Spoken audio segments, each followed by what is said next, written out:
Radio CLEU, tu punto de encuentro. Bien, amigos, ya estamos de regreso aquí en nuestro programa La Huella en el Tiempo. Y hoy vamos a hablar de un tema, se me hace muy interesante porque, fíjense, realmente hoy tenemos un grave problema en las cuestiones de criminología, porque hay muchos quienes dicen que la criminología todavía está abocada de manera exclusiva a los centros penitenciarios y sobre todo hacer énfasis en uno de los términos más, discúlpenme la redundancia, pero es que no sé cómo decírselos, más obsoletos de la criminología, que es la peligrosidad. Sin embargo, es sorprendente que algunas legislaciones o alguna parte de nuestra legislación penal en el ámbito nacional, y hablo de los códigos estatales, todavía siguen haciendo referencia a esta cuestión de la peligrosidad. Es uno de los resabios del positivismo criminológico lombrosiano que nos ha venido afectando durante mucho tiempo, porque precisamente ha estancado a la criminología y la ha destinado a ser un elemento reaccionario y legitimador, y obviamente los criminólogos deben abogar por superar esta etapa de la peligrosidad.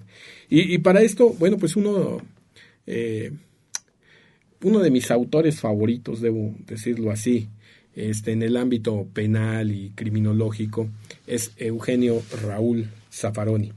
Es un tipazo, ya tuvimos, ¿verdad, amigo?, la oportunidad de verlo, de escucharlo, y bueno, pues además, desde luego, la oportunidad de leerlo, y específicamente nos encontramos por ahí un artículo que habla en torno a los disfraces de la peligrosidad. Es un tema muy interesante del afamado maestro argentino que un tiempo estuvo en México, estuvo en México y estuvo trabajando con Olga Islas de González Mariscal y el maestro Elpidio Ramírez Hernández. Estuvo trabajando junto con el físico matemático Lian Karp. Estuvieron trabajando en torno al modelo lógico del derecho penal. Él tuvo que partir y dejó el proyecto que al final dio como resultado el modelo lógico del derecho penal o sistemática del derecho penal, teoría sistémica del derecho penal. Muy acertado quienes han acercado o se han acercado a este trabajo de los maestros Olga Islas y Elpidio Ramírez. Así es, amigo, así es.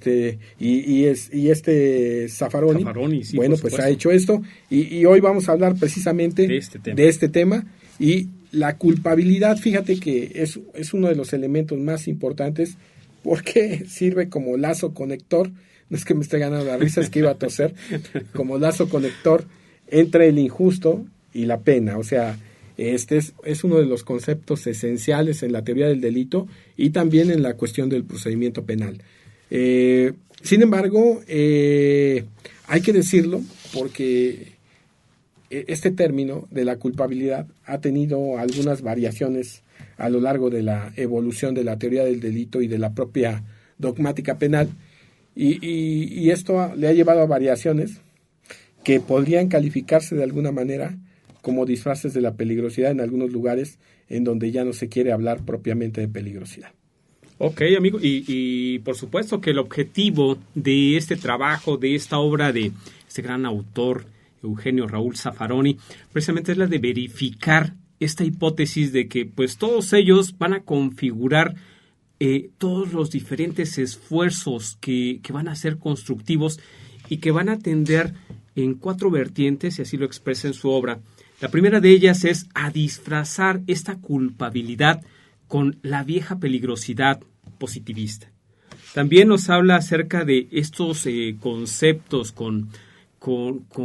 que se encuentran aparejados con esta funcionalidad policial.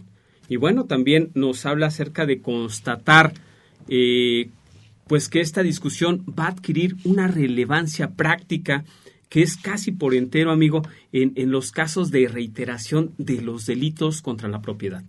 Y por último, la última vertiente que señala este autor es de plantear, si es posible, si se puede de alguna manera compatibilizar esta culpabilidad con la ética, al menos en cierta medida. Fíjate qué importante es pues el trabajo, la trascendencia, esto que nos va aportando este autor, porque nos va hablando no solamente de temas que surgieron anterior, sino que hoy están aún vigentes, amigo.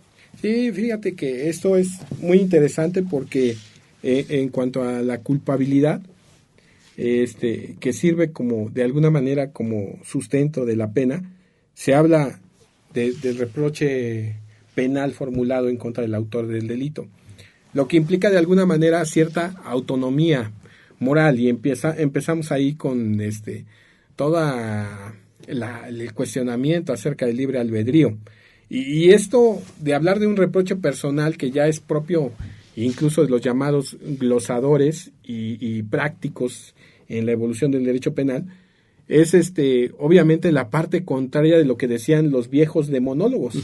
Hay que recordar que la demonología como ciencia oculta, bueno, se considera como un precedente de las cuestiones criminológicas. No era criminología, sino se considera como un precedente, pero estos demonólogos hablaban o reclamaban sanciones duras para la gente peligrosa.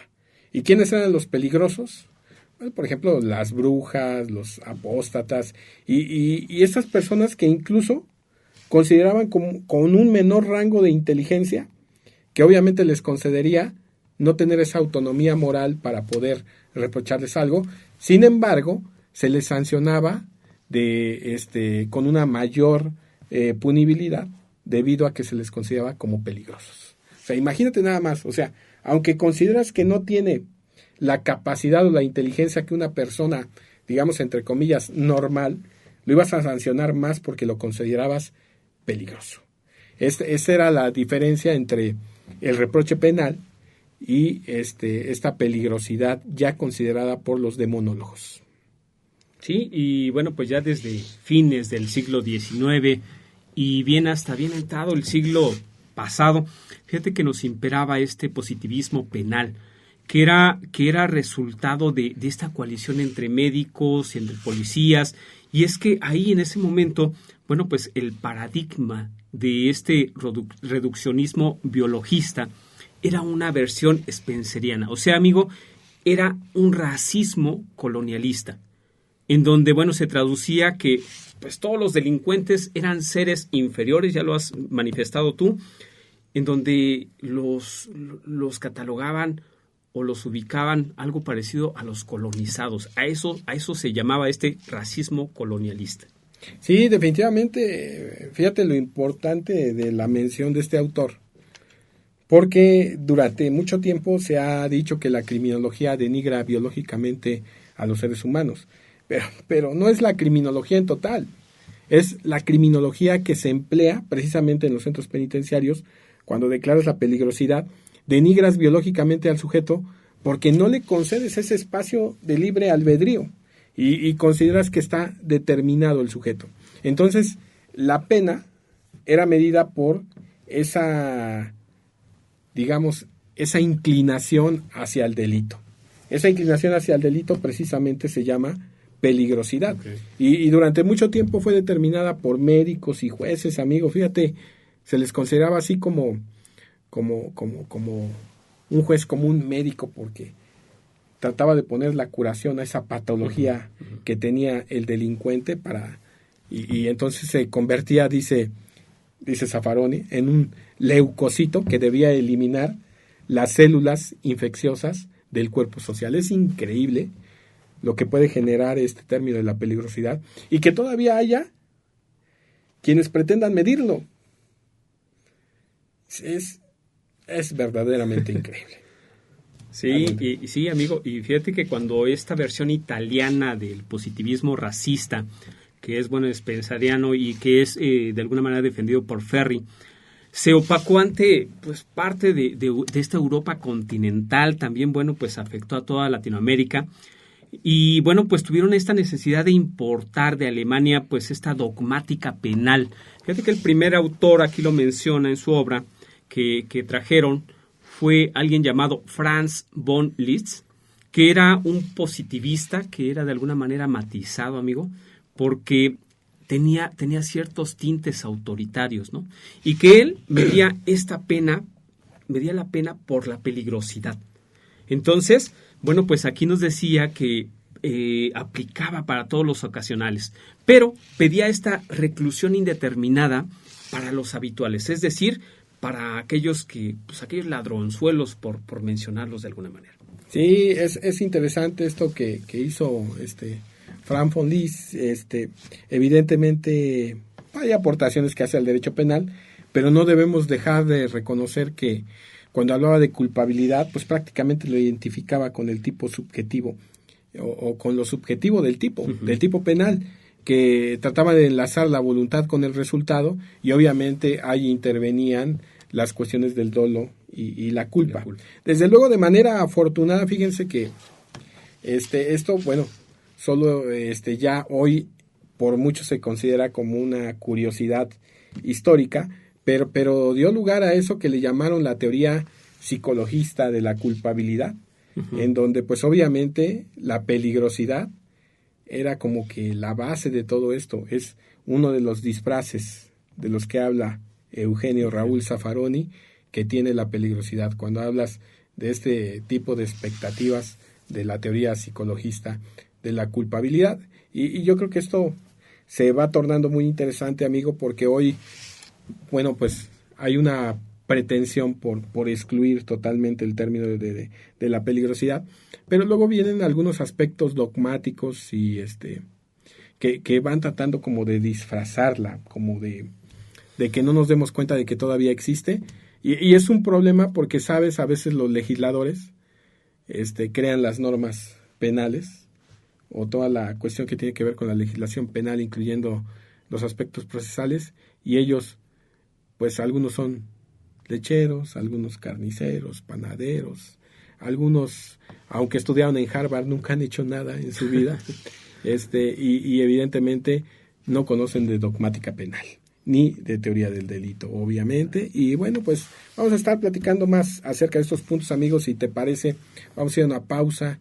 Y bueno, pues aunque no nos parezca, ya no aquí claro, el licenciado Juan Carlos nos está diciendo que vamos a una pausa. En Facebook, Radio Cleu, cleu.edu.mx/radio, en Instagram, Cleu Universidad, y en YouTube, Radio Cleu. Participe a través de nuestra línea en cabina 2226-6249-46. Estamos haciendo huella en el tiempo. Vamos a una pausa. Regresamos. Radio Cleu, tu punto de encuentro.